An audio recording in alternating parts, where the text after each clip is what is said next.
अभी दोस्तों हम पढ़ना है unit 4 exempted income. Exempted income क्या होती है? इनकम देखो दो तरह की होती है। तो टैक्सेबल इनकम होती है जिसमें आपका टैक्स पे करना होता है। एग्जेम्प्टेड इनकम होती है कि income tax is not charge not a part of total income. आपकी टोटल इनकम जो भी होती है उससे चार्ज ना की जा रही हो इनकम टैक्स, उसको हम एग्जेम्प्टेड इनकम कहते हैं। ठीक है, ऐसे डिडक्शन होता है हमारा पार्ट ऑफ इनकम से, एग्जेम्प्टेड होता है not a part of income, exempted fully आपको पूरा मिलता है। मतलब इनकम टैक्स एक्ट 1961 के अंडर सेक्शन 10 के हिसाब से different type income exam from tax हम एग्जाम कर सकते हैं, इसमें कि टैक्स में नहीं कटेगा। ठीक है, एग्जाम्प्टेड इनकम हो गई जैसे फुल्ली एग्जाम्प्टेड इनकम हो गई, do not from part of total income nor is income tax payable और इन टाइम। इनमें से कोई भी आपसे बिल्कुल भी आपसे टैक्स नहीं लिया जाएगा। इसमें कौन कौन आता है? एग्रीकल्चर इनकम आ जाती है आपकी, gratitude receipt by government, government की तरफ की ग्रेटिट्यूड रिसिप्ट दिया जाता है आपको।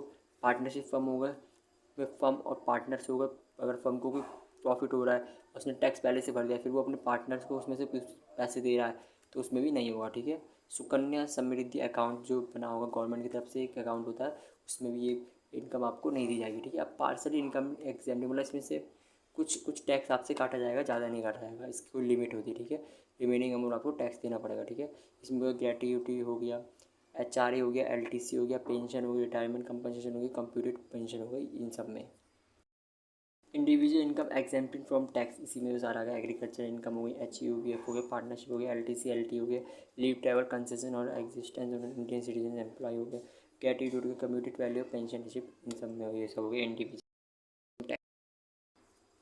Payment from superannuation fund हो गया, example with respect to Agnipath scheme जो निकाली गई थी उसमें भी आपको कुछ टैक्स पे नहीं करना होगा। Payment from statutory provident fund में भी आपको कोई PF जो होता है उसमें आपको कोई टैक्स नहीं देना होगा। Payment from National Payment System Trust, amount received as leave encashment और रिटायरमेंट की जो आपको मिलेगा। Retirement compensation paid to workman and you sum receive under life insurance policy के अंदर जो आपको पैसा मिलेगा उसमें भी आपको नहीं देना होता। ठीक है, HRA पार्शली एग्जेम्प्टेड चीज़ें हो गई। Interest income, family pension receive by family member of N arm core including paramilitary forces के द्वारा आपको पेंशन दी जा रही है तो उसमें कुछ टैक्स कटेगा, कुछ नहीं कटेगा। Pension receive by certain winners of gallantry award में आपको कुछ विनर्स को पेंशन दी जा रही है। Award institute by government award दिए जाते हैं।